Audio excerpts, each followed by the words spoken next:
আমাদের সামনে প্রধান বক্তার অত্যন্ত গুরুত্বপূর্ণ আলোচনা পেশ করেছেন আমার অত্যন্ত প্রিয়জন চকরিয়া আনোয়ারুল উলুম কামিল মাদ্রাসার উপাধ্যক্ষ বাংলাদেশ মজলিসুল মুফাসসিরিন কক্সবাজার জেলার সভাপতি জনাব মাওলানা শফিউল হক জিহাদি সাহেব, উপস্থিত হযরত উলামায়ে কেরাম, সম্মানিত মুরব্বিয়ানে আযম, ছোট বড় সর্বস্তরের বিরাদরান ইসলাম, পর্দার আড়ালে পর্দানশীন মা ও বোনেরা, আসসালামু আলাইকুম ওয়া রাহমাতুল্লাহি ওয়া বারাকাতুহু। শুরুতেই মহান আল্লাহ তাআলার দরবারে শুকরিয়া জানাচ্ছি যিনি আজকে আমাদেরকে এই মজলিসে কোরআনের কথা শোনার সুযোগ করে দিয়েছেন। আমরা সবাই বলি আলহামদুলিল্লাহ। আলোচনা মূলত শেষ হয়ে গেছে। আমি কক্সবাজারে অত্যন্ত ব্যস্ত থাকার কারণে দ্রুত আসতে পারি না, এই জন্য প্রধান বক্তার আলোচনার পরে আমাকে সুযোগ দেওয়া হয়েছে। আমি কয়েক মিনিটের মধ্যে শেষ করবো ইনশাআল্লাহ। এরপরে শফিউল হক জিহাদি সাহেব মোনাজাত করবেন ইনশাআল্লাহ। মোনাজাতের পরে আমরা একসাথে চলে যাব। তো এখন মূলত আর ওয়াজ করার সময় নয়, শুধু দুই তিনটা কথা আপনাদের খেদমতে পেশ করব। আজকে এটা সিরাতুন নবী সাল্লাল্লাহু আলাইহি ওয়াসাল্লাম মাহফিল। বিভিন্ন ধরনের মাহফিল হয়। কোন মাহফিলের নাম দেওয়া হয় তাফসীরুল কোরআন মাহফিল, কোন মাহফিলের নাম দেওয়া হয় ইসলামী সম্মেলন, কোন মাহফিলের নাম দেওয়া হয় ওয়াজ মাহফিল, কোন মাহফিলের নাম দেওয়া হয় সিরাতুন নবী মাহফিল। আসলে সবগুলো মিলিয়ে ঘটনা একটাই, ঠিক কিনা? কারণ কোরআনুল কারীম আল্লাহ তাআলা প্রেরণ করেছেন আমাদের জন্য, আর সেই কোরআনুল কারীমের বাস্তব নমুনা হচ্ছেন মুহাম্মদুর রাসূলুল্লাহ সাল্লাল্লাহু আলাইহি ওয়াসাল্লাম। হযরত আয়েশা সিদ্দিকা রাদিয়াল্লাহু তাআলা আনহাকে কিছু সাহাবা রাসূলের ইন্তেকালের পরে প্রশ্ন করেছিলেন যে মা, আমাদেরকে বলুন রাসূলুল্লাহ সাল্লাল্লাহু আলাইহি ওয়াসাল্লামের সিরাত কেমন ছিল, রাসূলের চরিত্র কেমন ছিল। তখন তিনি প্রশ্ন করলেন, আপনারা কি কোরআন পড়েন নাই? কানা খুলুকুহুল কোরআন, কোরআন যেরকম রাসূলও সেরকম। কোরআনের বাস্তব নমুনা হচ্ছেন মুহাম্মদুর রাসূলুল্লাহ সাল্লাল্লাহু আলাইহি ওয়াসাল্লাম। আল্লাহ তাআলা বিশ্ব মানবতার মুক্তির জন্য মুহাম্মদুর রাসূলুল্লাহ সাল্লাল্লাহু আলাইহি ওয়াসাল্লামকে পাঠিয়েছেন এবং তার কাছেই আল্লাহ তাআলা মহাগ্রন্থ আল কোরআন নাজিল করেছেন। সেই কোরআনের আলোকে রাসূলুল্লাহ সাল্লাল্লাহু আলাইহি ওয়াসাল্লাম নিজের জীবনও গঠন করেছেন, এই সমাজকেও গঠন করার চেষ্টা করেছেন।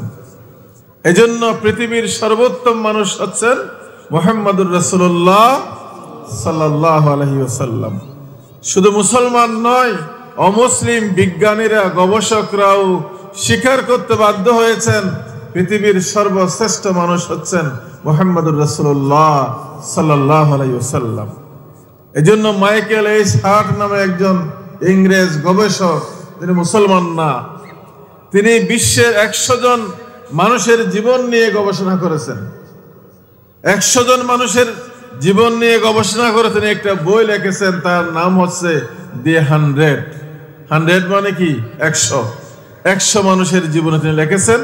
সে 100 মানুষের জীবন নিয়ে দি 100 নামে যে বই তিনি রচনা করেছেন, তার 1 নম্বরে যার নাম দিয়েছেন তিনি হচ্ছেন মুহাম্মদুর রাসূলুল্লাহ সাল্লাল্লাহু আলাইহি ওয়াসাল্লাম। কেন দিয়েছেন তিনি সেটাও বলেছেন। কারণ এমন একটি সময়ে মুহাম্মদুর রাসূলুল্লাহ সাল্লাল্লাহু আলাইহি ওয়াসাল্লাম পৃথিবীতে আগমন করেছেন যখন পৃথিবীর অবস্থা সবচেয়ে খারাপ ছিল। সবচেয়ে কি ছিল? খারাপ ছিল। আমরা বলি না মাঝে মাঝে জামানা খারাপ, এরকম বলি না আমরা? অথবা যে জমানা খারাপ, এখন খারাপ জমানা তাই বললাম ভাই, বলে কিনা? তো পৃথিবীর ইতিহাসে সবচেয়ে খারাপ জমানা ছিল যে জমানায় রাসূল দুনিয়াতে কি করেছেন? আগমন করেছেন। কেমন খারাপ ছিল? একটা উদাহরণ হলো, এত বেশি খারাপ ছিল যে একজন পিতা তার কন্যা সন্তানকে শুধু কন্যা হওয়ার কারণে নিজে কবর খনন করে জীবিত কন্যাকে কবরে ঢুকিয়ে দফন করে দিতেন। যেই জমানা, তার নাম হচ্ছে কি? আইয়ামে জাহেলিয়াত। আর বলার দরকার আছে? এর চেয়ে খারাপ জমানা কি আর আছে? এর চেয়ে খারাপ মানুষ আর আছে? নাই।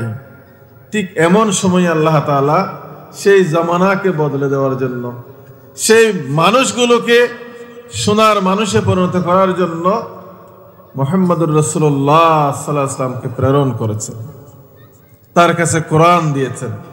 আল্লাহর রাসূল মাত্র 23 বছর, কয় বছর? মাত্র 23 বছর চেষ্টা করেছেন কোরআনের আলোকে একটি সমাজ গড়ার জন্য। আর 23 বছরের মধ্যেই গোটা পৃথিবীর রাসূল কি করে দিলেন? বদলে দিলেন। যেই জমানাটা পৃথিবীর সবচেয়ে খারাপ জমানা ছিল, আল্লাহর রাসূলের চেষ্টার ফলে, আন্দোলনের ফলে, কোরআনের সমাজ ব্যবস্থা কায়েম করার ফলে মাত্র 23 বছরের মধ্যে পৃথিবীর ইতিহাসের সবচেয়ে নিরাপদ শান্তির জামানা রাসূলের জামানা। আল্লাহ রাসূল বলেছেন, খায়রুল কুরুনি কারানি সুম্মাল্লাযিনা ইয়ালুনহুম সুম্মাল্লাযিনা ইয়ালুনহুম। পৃথিবীর ইতিহাসের সবচেয়ে সোনালী সময়, সবচেয়ে সুন্দর, নিরাপদ, শান্তির সময় হচ্ছে আমি নবীর সময়, ঠিক কিনা? সুতরাং পৃথিবীর ইতিহাস বদলে দিয়েছেন কে? বিশ্বনবী মুহাম্মদ রাসূলুল্লাহ সাল্লাল্লাহু আলাইহি ওয়াসাল্লাম। আজকে আমরা এক কঠিন পরিস্থিতির মধ্যে এসেছি, ঠিক কিনা? এখানে ব্রিটিশরা এই দেশ 200 বছর কি করেছে? শাসন করেছে। আমরা সবাই চিন্তা করলাম, এদেশের মানুষ, যে ব্রিটিশদেরকে, ইংরেজদেরকে তাড়াইতে পারলে বোধহয় দেশ কি হবে? শান্তি হবে। সবাই মিলে ইংরেজদেরকে তাড়াই দিলাম। তারপর ক্ষমতার অধিকার হয়েছে কারা? পাকিস্তানিরা। কারা? পাকিস্তানিরা। তারা 24 বছর শাসন করেছে, আমরা শান্তি পেলাম না। সবাই মিলে চিন্তা করলাম, পাকিস্তানিদেরকে তাড়িয়ে দিতে পারলে বোধহয় আমরা কি পাবো? শান্তি পাবো। যুদ্ধ করে পাকিস্তানকে তাড়াইলাম। এরপরে বাংলাদেশের মানুষকে শাসন করেছে 53 বছর। কয় বছর? 53 বছর। গত জুলাই আগস্টে একটা আন্দোলন হয়েছে, বলে যে আমরা তো শান্তি পেলাম না, এখন এদেরকেও কি করতে হবে? হটাইতে হবে। শেষ পর্যন্ত সে আন্দোলনে তাদেরকেও কি করা হলো? হটিয়ে দেওয়া হলো। এখন মানুষের মনে একটা বড় প্রশ্ন, তাহলে এখন শান্তি কোথায়? কোথায় আমরা শান্তি পাবো? আমরা বলি 200 বছর গেছে, 24 বছর গেছে, 53 বছর গেছে, শান্তি পাই নাই। কারণ শান্তির ঠিকানা আমরা খুঁজে পাই নাই। শান্তি যদি চাই, নিরাপত্তা চাই, তাহলে ওই মদিনার মডেল আমাদের সামনে আনতে হবে। আইয়ামে জাহেলিয়াতকে যে নেতৃত্ব বদলে দিয়েছিল, আইয়ামে জাহেলিয়াতকে যে কোরআনের আইন বদলে দিয়েছিল এবং পৃথিবীতে একটি নতুন সমাজ গড়েছিল, যেখানে আর কোনো দুর্নীতি ছিল না, যেখানে কোনো স্বজনপ্রীতি ছিল না, যেখানে কোনো জুলুম ছিল না, যেখানে সন্ত্রাস ছিল না, যেখানে বৈষম্য ছিল না, এমন একটি পৃথিবীর ইতিহাসের সুন্দর সমাজ কায়েম করেছিলেন মদিনাতে রাসূলুল্লাহ সাল্লাল্লাহু আলাইহি ওয়াসাল্লাম। তাই আজকেও যদি আমরা একটি নতুন সমাজ গড়তে চাই, যে সমাজের অপেক্ষায় এখন বাংলাদেশের মানুষ দিন গুনতেছে, ঠিক কিনা? বলে যে স্বৈরাচার পালিয়েছে, এখন আমরা নতুন করে বাংলাদেশ কি করব? তৈরি করব। আমরা বলতে চাই, নতুন বাংলাদেশে আবারও যদি আপনি ব্রিটিশের আইন আনেন, নতুন বাংলাদেশে আবারও পাকিস্তানের আইন আনেন, নতুন বাংলাদেশে আবারও যদি ইন্ডিয়ার আইন আনেন, নতুন বাংলাদেশে আবারও যদি 53 বছর যে আইন দিয়ে দেশ চালানো হয় তাদেরকে আনেন, তাহলে আরো 53 বছর, 100 বছর যাবে, এদেশের মানুষের ভাগ্যের পরিবর্তন হবে না। তাই আমরা বলি দুইটা জিনিস লাগবে। কয়টা জিনিস? যে কোনো একটা জিনিস বাঁচতে হলে কি লাগে? পরিবেশ লাগে। কি লাগে? পরিবেশ লাগে। আমার আগে জিহাদি সাহেব চমৎকার করে বলেছেন, এখন কিভাবে সুদ থেকে বাঁচবো? চারিদিকে তো সুদ। কিভাবে ঘুষ থেকে বাঁচবো? এখনো ঘুষ ছাড়া কি হয় না? কাজ হয় না। কিভাবে দুর্নীতি মুক্ত করব? এখনো দুর্নীতি মুক্ত হয় নাই। এখনো তো আপনার খতিয়ান করতে হলে এসিলেন অফিসে টাকা দিতে লাগে, লাগে কিনা? এখনো আপনার যে কোনো কাজ আদায় করতে হলে গাঁটে গাঁটে কি দিতে হয়? চাঁদা দিতে হয়, ঘুষ দিতে হয়। তাহলে এই পরিবেশকে মুক্ত করতে হবে, কারণ পরিবেশ ছাড়া মানুষ বাঁচতে পারে না। আমি একটা উদাহরণ দিই। একটা মাছ যদি আপনি পানি থেকে তুলে তাকে যদি আপনি শুকনার মধ্যে রাখেন, তাকে কি লাঠি দিয়ে আঘাত করে করে মারতে হবে, নাকি এমনি মরে যাবে? এমনি মরে যাবে। হয়তো 10 মিনিট, 20 মিনিট, 1 ঘন্টা, না হয় 2 ঘন্টা থাকবে, এরপরে অটোমেটিক হয়ে যাবে। তাকে আমাকে কোনো লাঠি সোটা দিয়ে আঘাত করে মারতে হবে না। কারণ কি? মাছের জন্য প্রয়োজন হচ্ছে পানি। মাছের পরিবেশ কোথায়? পানিতে। মাছ যখন পানি থেকে তুলে ফেলবেন, সে পরিবেশ পাবে না, অটোমেটিক সে কি হয়ে যাবে? মারা যাবে। আরেকজন মানুষকে যদি আপনি পানিতে ডুবাই রাখতে পারেন, তাকে গুলি করে মারতে হবে, ছুরি মেরে মারতে হবে, লাঠি দিয়ে মারতে হবে না। আপনি 5 মিনিট, 10 মিনিট যদি তাকে পানির মধ্যে রাখেন, সে অটোমেটিক কি হয়ে যাবে? মারা যাবে। কারণ মানুষের জন্য বাঁচার পরিবেশ হচ্ছে এই আলো বাতাস, আমরা যেখানে আছি এগুলোতে রাখতে হবে। এই পরিবেশ থেকে যখন আপনি মানুষকে পানির মধ্যে ঢুকিয়ে রাখবেন, সে অটোমেটিক কি হয়ে যাবে? মারা যাবে। অনুরূপ ভাবে ইসলামকে টিকে রাখার জন্য, ঈমানকে বাঁচিয়ে রাখার জন্য একটা পরিবেশের কি আছে? দরকার আছে। সেই পরিবেশ যদি না থাকে, অটোমেটিক ঈমান কি হয়ে যাবে? মারা যাবে। মুসলমান হিসেবে বসবাস করার সুযোগ আমাদের হাতে থাকবে না। এজন্য যদি আমরা একজন মুমিন হিসেবে বাঁচতে চাই এবং সামাজিক শান্তি, ন্যায়, বিচার প্রতিষ্ঠা করতে চাই, 2টা জিনিস লাগবে। একটা হচ্ছে রাসূলের মতো নেতৃত্ব। কার মতো? রাসূলের আদর্শের নেতৃত্ব। যারা রাসূলের চরিত্র, রাসূলের আদর্শ দেখে দেখে নেতৃত্ব দেবে, এমন মানুষকে ক্ষমতার মসনদে নিতে হবে। আর বাংলাদেশের জাতীয় সংসদ থেকে মানুষের মন গড়া সকল আইন কানুন, যেগুলো দিয়ে ব্রিটিশ, পাকিস্তান, বাংলাদেশ পিরিয়ড যে মানুষের মন গড়া আইন দিয়ে চালানো হয়, সে আইন সেখান থেকে বের করে দিয়ে কোরআনের আইনকে সেখানে কি করতে হবে? স্থাপন করতে হবে। আল্লাহর আইন এবং সৎ লোকের শাসন, এই 2টা জিনিস যদি আমরা বাংলাদেশে স্থাপন করতে পারি, তাহলে আন্দোলন সফল হবে। তাহলে নতুন বাংলাদেশ আমরা আমাদের মনের মতো করে গড়ে তুলতে পারবো। তাহলে এদেশের মানুষের ভাগ্যের পরিবর্তন হবে। তাই প্রিয় ভাইয়েরা, আমার কথা আর বাড়াচ্ছি না, এতটুকুই শুধু বলবার চাই। সেটি হলো, আজকে মানুষের মনের যে প্রশ্নটা, শান্তি কোথায় পাবো? সেই শান্তির ঠিকানা হচ্ছে কোরআন। শান্তির ঠিকানা কি? কোরআন। এই যে বিদ্যুতের বাতি এখন জ্বলতেছে না, এখানে জ্বলতেছে, সেই বিদ্যুতের বাতির সাথে পাওয়ার হাউসের একটা কি আছে?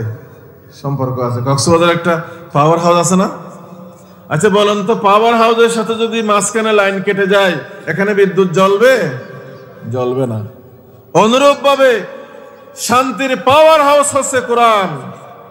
আল্লাহ তাআলা কোরআনুল কারীমে বলেছেন, ইয়াহদি বিহিল্লাহু মান ইত্তাবা রিদওয়ানাহু সুবুলাস সালাম। সুবুল মানে রাস্তা, সালাম মানে শান্তি। শান্তির রাস্তা হচ্ছে কি? কোরআন।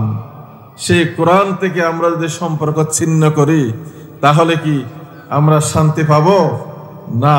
এজন্য কোরআনের সাথে সম্পর্ক স্থাপন করতে হবে, তাহলে এই পৃথিবীতে শান্তি পাওয়া যাবে।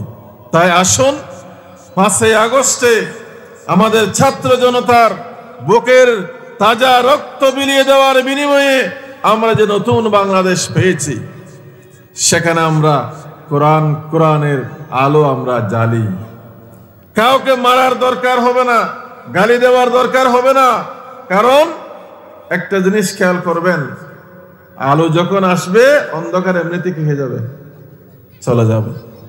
সারা রাত অন্ধকারের পরে পূর্ব দিক থেকে যখন সূর্য উদিত হয়, তখন অন্ধকার কি থাকে না পালিয়ে যায়? আলো আসলে অন্ধকার কি হবে? পালিয়ে যাবে। সুতরাং যদি এই দেশে কোরআন আসে, কোরআনের রাজ এখানে কায়েম হয়, চোর, বাটপার, সন্ত্রাসী, স্বৈরাচার এমনিতে কি হয়ে যাবে? পালিয়ে যাবে। সুতরাং আসুন আমরা পার্লামেন্টে কোরআনকে নেওয়ার ব্যবস্থা করি, কোরআনের আলো আমরা সেখান থেকে জ্বালি, তাহলে সারা বাংলাদেশ কোরআনের আলোতে আলোকিত হবে ইনশাআল্লাহ। সারা দেশ সন্ত্রাস মুক্ত হবে ইনশাআল্লাহ। মানুষের ভাগ্যের পরিবর্তন হবে ইনশাআল্লাহ। কোরআনের পতাকা উড়বে ইনশাআল্লাহ। এই পৃথিবীতে যতদিন কোরআন রাষ্ট্র ক্ষমতায় ছিল, মুসলমান নেতারা, মুসলমান রাজারা কোরআনকে আইন হিসেবে গ্রহণ করেছিল, ততদিন সারা বিশ্বের বুকে কলমার পতাকা উড়েছিল, ঠিক কিনা? হযরত উমর যখন এই দেশ শাসন করতেছিলেন, পৃথিবীর খলিফা ছিলেন, তখন পৃথিবীর অর্ধেকের চেয়ে বেশি, দুনিয়ার অর্ধেকের চেয়ে বেশি জায়গায় লা ইলাহা ইল্লাল্লাহ মুহাম্মাদুর রাসূলুল্লাহর পতাকা উড়েছিল। যখন কোরআন রাষ্ট্র ক্ষমতায় ছিল, সারা দুনিয়াতে মুসলমানদের রাজত্ব ছিল। আর যখন কোরআনকে রাষ্ট্র ক্ষমতা থেকে সরিয়ে দেওয়া হয়েছে, মুসলমান দুনিয়ার নেতৃত্ব থেকে কি হয়ে গেছে? সরে গেছে। এই ভারতকে মুসলমানরা শাসন করেছে 850 বছর। কয় বছর? 850 বছর ইন্ডিয়াকে মুসলমানরা শাসন করেছে। আজকে সেই ব্রাহ্মণ্যবাদী ভারতেরা আমাদের উপর চোখ তুলে তাকায়। মুসলমানদের মসজিদগুলো ভেঙে দিয়ে সেখানে তারা মন্দির নির্মাণ করে, অথচ এই দেশ ভারতবর্ষ 800 বছর মুসলমানরা শাসন করেছে। তাই আবারও যদি মুসলমানরা বিশ্বে নেতৃত্ব দিতে চায়, রাজত্ব ফিরে পেতে চায়, কোরআনের কাছে ফিরে যেতে হবে। কোরআনের শাসন ব্যবস্থা কায়েম করতে হবে। আল্লাহ তাআলা আমাদের সবাইকে কোরআনের সাথে সম্পর্ক স্থাপন করার, কোরআনের শাসন ব্যবস্থা কায়েম করার ক্ষেত্রে আমাদের সবাইকে ঐক্যবদ্ধ হওয়ার তৌফিক আল্লাহ তাআলা দান করুন। আর আমার ভাই যারা আজকের এই সুন্দর মাহফিল আয়োজন করেছেন, আল্লাহ তাআলা আমার এই আয়োজক যারা আছেন তাদেরকেও কোরআনের জন্য, ইসলামের জন্য কবুল করুন। আমরা সবাই বলে আমিন। ওয়া আখিরু দাওয়ানা আলহামদুলিল্লাহি রাব্বিল আলামিন। আসসালামু আলাইকুম ওয়া রাহমাতুল্লাহি ওয়া বারাকাতুহু।